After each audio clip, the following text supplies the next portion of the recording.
नमस्ते investors, simply stocks में आपका स्वागत है। आज हम बात करने वाले हैं कल्याण ज्वेलर्स पर। हम पहले इसे अपनी बाकी वीडियोस की तरह 2-3 और स्टॉक्स के साथ एक साथ करने वाले थे, पर इस हफ्ते इसकी इतनी बुरी पिटाई हुई है कि हमें लगा कि कल्याण ज्वेलर्स के शेयर होल्डर्स काफ़ी टेंशन में होंगे, या कुछ लोग ऐसे होंगे जो मे बी यहाँ पर डिप बाय करने का सोच रहे हों। तो इस पर हमने एक अलग से डेडिकेटेड वीडियो की जाए, ये डिसाइड किया।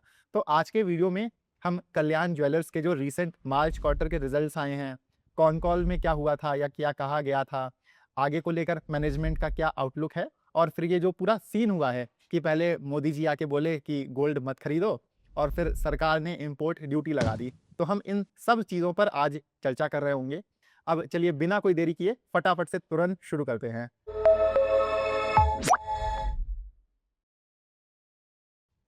आज की ये वीडियो हम लोग फालतू का खींचेंगे नहीं, एंड ऑनेस्टली बहुत कुछ बात करने को है भी नहीं। इनकी कॉन कॉल भी सब प्लेन और साधारण सी थी, और हम इनके जो रिजल्ट्स आए हैं वो पहले देख लेते हैं और फिर करंट सिनारियो पर फिर बात कर लेंगे। तो कल्याण ज्वेलर्स के भारत में 342 और बाहर इंटरनेशनली 41 स्टोर्स हो गए हैं। इन्होंने कैंडियर के भी 124 स्टोर्स कर लिए हैं, पर कैंडियर का इनकी सेल्स और प्रॉफिट्स में उतना कंट्रीब्यूशन नहीं है। ये प्रॉफिटेबल हो गया है वो अलग चीज़ है, पर हम हर बार की तरह कैंडियर पर कोई ज़्यादा बात नहीं करेंगे, और ये अपना बाकी डेट पे करते आए हैं और इस साल के अंत तक ये डेट फ्री हो जाएंगे। और जब हम लोग बोलते हैं डेट फ्री, तो गोल्ड मेटल लोन नहीं काउंट होता है उसमें, और वो तो सभी ज्वेलर्स को इस्तेमाल करना ही पड़ता है गोल्ड खरीदने के लिए। और इनका इस साल माने कि FY 27 में लगभग 94 से 95 नए स्टोर्स खोलने का टारगेट रहेगा, जो कि आपकी स्टोर काउंट के हिसाब से ही देखें तो 25% की ग्रोथ बनती है। अब इसमें हम वही 10 से 15% टाइप एसएसजी का अनुमान लेकर चलें, मतलब वो सेल्स ग्रोथ जो पुराने स्टोर से आएगी, तो कल्याण में आगे भी आराम से 35 से 40% से अपनी सेल्स ग्रो करने का पोटेंशियल है। अब इसमें जो रिस्क है वो है इंपोर्ट ड्यूटी का, उस पर हम आगे अभी थोड़ी और बात करेंगे। अब रिजल्ट्स देख लेते हैं। तो सेल्स इनकी ज़बरदस्त पिछले साल से 66% बढ़ी हैं इन जनवरी से मार्च के महीनों में। सबसे पहली चीज़ तो यही है कि जो मार्केट का सबसे बड़ा वहम था कि गोल्ड रैली का ज्वेलरी की डिमांड पर फ़र्क पड़ेगा, तो वो टूटा है। टाइटन से लेकर कल्याण तक आप देखोगे कि सबने पूरे साल और खासकर Q4 में तो बहुत ही अच्छे रिजल्ट्स निकाले हैं, और उल्टा फोमो और इन्वेस्टमेंट लेड डिमांड अलग से आई है। और टाइटन और कल्याण दोनों के एसएसजी नंबर्स भी बहुत स्ट्रॉन्ग रहे हैं। अब यहाँ पर आप देखोगे कि ग्रॉस मार्जिन में थोड़ा-सा कॉन्ट्रैक्शन है, पर वो कोई इतनी बड़ी बात नहीं है। फिर आप नीचे आओगे तो एबिट मार्जिन पिछले साल से लगभग 1% बढ़कर 6% हो गई है, और उसी दिशा में नेट प्रॉफिट या पैट मार्जिन भी ग्रो करी है, 3 से 4% हो गई है। और अंत में आप देखोगे कि नेट प्रॉफिट 118% ग्रो करके आपका पिछले साल से भी डबल से भी ज़्यादा हो गया है। तो ओवरऑल ये बहुत अच्छे रिजल्ट्स आए हैं। कॉन कॉल में एज़ सच कुछ खास अलग से था नहीं कि जो हम आपको बताएँ, और ऐसा नहीं कि खराब थी, पर अलग से कुछ बताने लायक नहीं है। अब वैल्यूएशन वाइज़ आप देखोगे तो कल्याण आपका 27 के पी पर आ गया है, और ऐसा नहीं है कि ये कोई आपका छोटा बिज़नेस है। आप देखो इधर, इतने भारी ड्रॉडाउन के बाद भी इसका मार्केट कैप 37,000 करोड़ रुपए है। माने कि आपको एक मिड कैप स्टॉक 27 के पी पर मिल रहा है। अपने 52 वीक हाई से ही ये 40% डाउन है, पर उससे भी पहले ना कल्याण ने लगभग आपका 800 रुपए का पीक टच किया था। पर फिर वो जो मोतीलाल ओसवाल वाली ब्राइवरी वाली अफवाहें फैली थीं, तो वहाँ से ये अपने मतलब अपने ऑल टाइम हाई से ये 55% डाउन है। खैर उन अफ़वाहों का तो कुछ ख़ास हुआ नहीं, पर प्रॉब्लम क्या है कि तब से स्टॉक आपका लिफ्ट नहीं हो पाया है।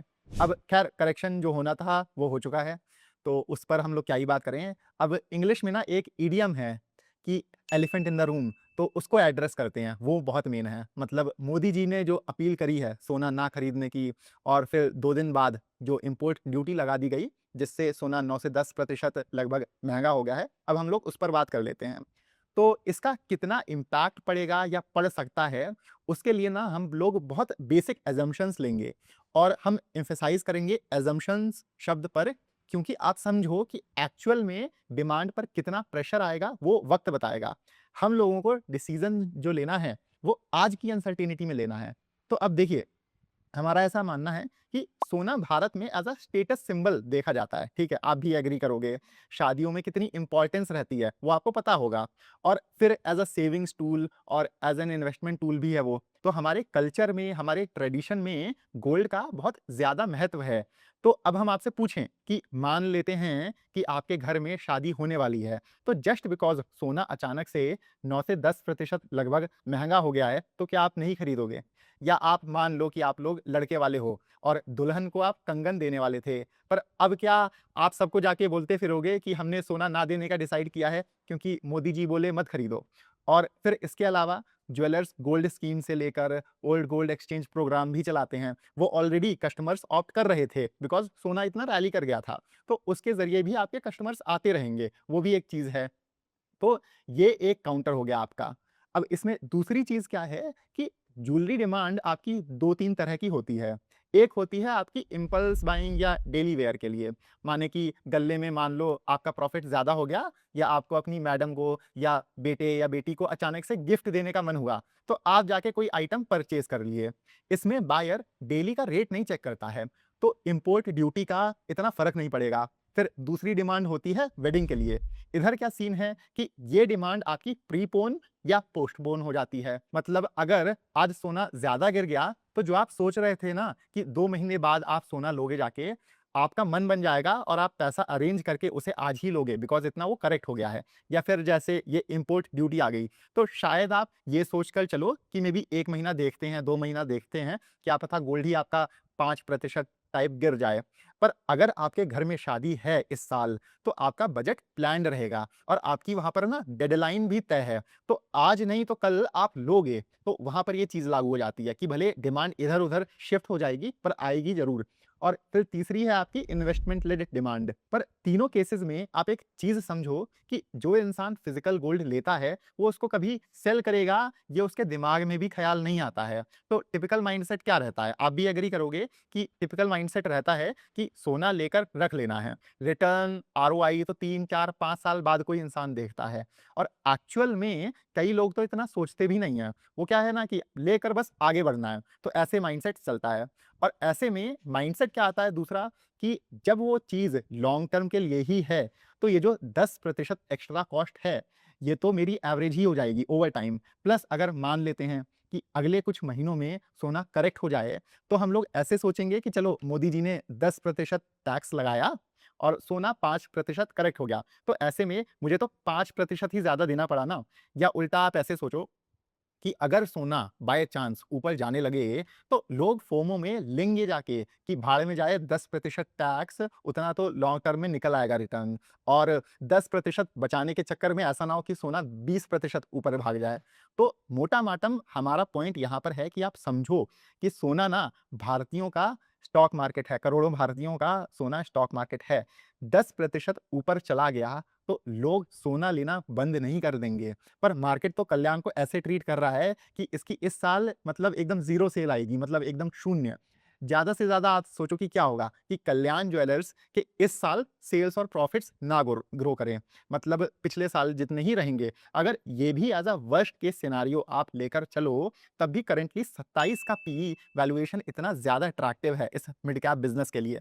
और यही हमने आपको ना गरवारे हाईटेक के केस में बताया था अपनी कॉन्ट्रा इन्वेस्टिंग वाली वीडियो में जब टैरिफ्स लगे थे कि बैलेंस शीट स्ट्रांग है, डेट ना के बराबर है, फंडामेंटल्स बहुत अच्छे हैं, आपके रिटर्न रेशियोज स्ट्रांग हैं।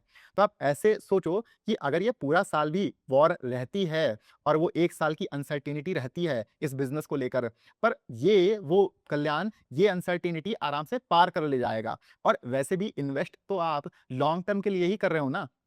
पर ये जो वैल्यूएशन है, ये आपको इस अनसर्टेनिटी की वजह से ही तो मिल रहा है, वरना क्यों मिलता?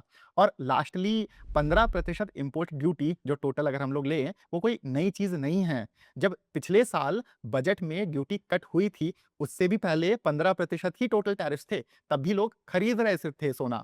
मतलब तब से रैली कर गया वो अलग चीज़ है, पर डिमांड रहेगी सोने की। अब इससे पहले हम लोग आगे बढ़ें, हम बस 2 मिनट लेकर आपको अपनी सिंपली स्टॉक्स की व्हाट्सएप कम्युनिटी के बारे में बताना चाहते हैं। सिंपली स्टॉक्स के ज़रिए हम वो रिसर्च जो एस इन्वेस्टर्स और इंस्टीट्यूशनल इन्वेस्टर्स के पास रहती है, वही इन डेप्थ रिसर्च हम रिटेल इन्वेस्टर्स तक बहुत आसान, बहुत ईज़ी और सिंपल वे में पहुँचाना चाहते हैं। ये कम्युनिटी हमने सीरियस इन्वेस्टर्स के लिए डिज़ाइन की है और इसमें हम अच्छी-अच्छी कंपनीज़ के business models, valuation, risk factors, कैसे रिजल्ट्स आए हैं, सब पर डिटेल में डिस्कशन करते हैं।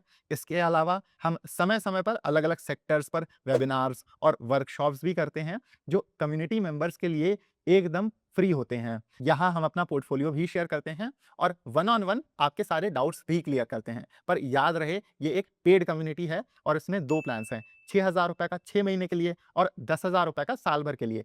6 महीने वाले प्लान में आपका महीने का रेट ₹1000 पड़ेगा और साल भर वाले में आपको मंथली रेट बस ₹850 पड़ेगा। तो अगर आप इंटरेस्टेड हैं, आप इस नंबर पर व्हाट्सएप कर दीजिए, वरना आप नीचे दिए हुए लिंक से भी हमें कॉन्टैक्ट करके ये कम्युनिटी ज्वाइन कर सकते हैं। खैर, वापस से अपने डिस्कशन पर आते हैं। तो यहाँ हम एक और चीज़ पर एम्फसाइज़ करेंगे, वो है बिज़नेस मॉडल। जभी भी किसी बिज़नेस में कोई दिक्कत के चलते करेक्शन आता है, हमारा फर्स्ट अप्रोच रहता है कि बिज़नेस में जो अपॉर्च्युनिटी है या होती अगर उस बिज़नेस में अपॉर्च्युनिटी, वो स्ट्रक्चरल है या साइक्लिकल है। आप प्लीज़ समझना, माने कि अगर आज हम डिप बाय कर रहे हैं, तो क्या उस मॉडल में इतना स्कोप है कि 1 साल की अनसर्टेनिटी वो पार करके अगले फिर 2, 3, 4, 5 साल आपका अच्छा करेगा? ऐसा तो नहीं कि 1 साल ही आपकी प्रॉब्लम है, पर जब तक वो प्रॉब्लम फिक्स हो पाई, तब तक सेक्टर में अपॉर्च्युनिटी ही खत्म हो गई या निकल गई। अब ज्वेलरी कंपनीज़ के केस में स्पेसिफिक होकर समझते हैं। तो आप समझो कि jewellery companies as a making charge कमाती हैं, जो सेल्स पर एज़ अ परसेंटेज लगता है। ऐसे में ज्वेलर्स के लिए प्लस पॉइंट क्या है कि जब सोना ऊपर जाता है, तो ऑटोमैटिकली इनके मेकिंग चार्जेस बढ़ जाते हैं। और दूसरी तरफ जब गोल्ड करेक्ट होता है, तो लोग ना बल्क बाइंग करने लगते हैं डिप बाय करने के चक्कर में। तो वहाँ पर वॉल्यूम का बेनिफिट मिल जाता है और यही कल्याण में स्पेशल चीज़ भी है, जो इसको एक यूनिक एन्युटी टाइप मॉडल बनाती है। एन्युटी टाइप मतलब कि ये एक ऐसा बिज़नेस है जो आपका सालों-साल 20, 30, 35% के रेट से ग्रो कर सकता है। जैसे आप ऐसे समझो कि हर साल ऑन एन एवरेज सोने का रेट ही 8 से 10% बढ़ जाता है। अब इसमें अगर आप ये 10 से 20% ग्रोथ वॉल्यूम के रूप में जोड़ लो, ये जो ला पाएँ, माने कि ये वो ग्रोथ है जो नए स्टोर्स खोलने से या पिछले साल अगर इन्होंने 100 किलो सोना बेचा, इस साल 105 किलो बेचा, तो वो जो एक्स्ट्रा सोना बेचकर ग्रोथ आ रही है, उन दोनों को अगर आप ऐड कर लो, तो आराम से ये आपका 20 से 30% टाइप ग्रोथ मॉडल बनता है और टाइटन ये करता भी आया है। उसकी अगर आप उसकी लास्ट 5 ईयर की सीएजीआर सेल्स ग्रोथ 32% और 10 ईयर की सीएजीआर सेल्स ग्रोथ 23% रही है। तो टाइटन बहुत अच्छा रोल मॉडल है और टाइटन के मुकाबले तो इनका तो अभी बेस भी बहुत छोटा है। तो आपको ऐसी ही अपॉर्च्युनिटीज़ मिलती हैं जब क्वालिटी बिज़नेसेस आपको अच्छे वैल्यूएशन पर खरीदने का मौका मिलता है। कल्याण बस अनलकी ज़्यादा रहा है कि बैक टू बैक प्रॉब्लम्स हुई हैं उसके साथ। पर एक्चुअल में आप देखोगे कि बिज़नेस लेवल पर कभी भी कुछ प्रॉब्लम नहीं आई है इस बिज़नेस में। और कल्याण छोड़िए, टाइटन के तक इन्वेस्टर्स ने कई बारी शार्प करेक्शंस देखे हैं। जैसे हम सबको पता है कि टाइटन राकेश झुनझुनवाला जी का पोर्टफोलियो स्टॉक रहा है। पर टाइटन ने खुद अपने टफ टाइम्स देखे हैं, पर राकेश जी को इस बिजनेस मॉडल में लॉन्जेविटी दिखी, मतलब ये काफी समय तक, काफी लंबे समय तक ग्रो करता रहेगा और उन्हें इस मॉडल का स्कोप दिखा, वो भी बहुत पहले, जैसे ये 2002-2003 से उसे खरीदना शुरू कर दिए थे और उस दौरान ही आपका जो टाइटन है वो 80% से ज्यादा गिरा था।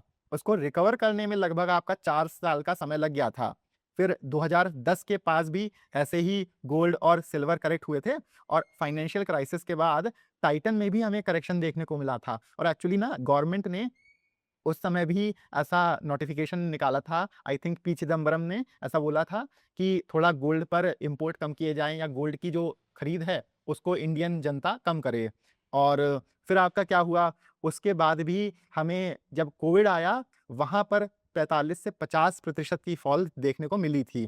तो आपको ना यहाँ पर ज्वेलरी सेक्टर का लॉन्ग टर्म का आउटलुक समझना पड़ेगा कि ज्वेलरी एक ऐसा या सोना एक ऐसा प्रोडक्ट है जो हमारे कल्चर और हमारे ट्रेडिशन में बहुत ज़्यादा एम्बेडेड है। इंडियंस सोने को ना as a status symbol, as a savings tool हर तरह से देखते हैं। इसलिए ज्वेलरी की डिमांड भारत में सालों साल रहेगी आपकी। और इतने स्ट्रक्चरली स्ट्रॉन्ग सेक्टर का स्टॉक अभी आपको इतने अच्छे वैल्यूएशन पर मिल रहा है, और जो कि इतना तेज ग्रो कर रहा है, एक मिड कैप बिजनेस है। तो ये 27 पी का वैल्यूएशन, ये बहुत अच्छा वैल्यूएशन है। और खासकर ये एक ब्रांड है, आप समझो एक रिटेल बिजनेस है, एक ब्रांड है।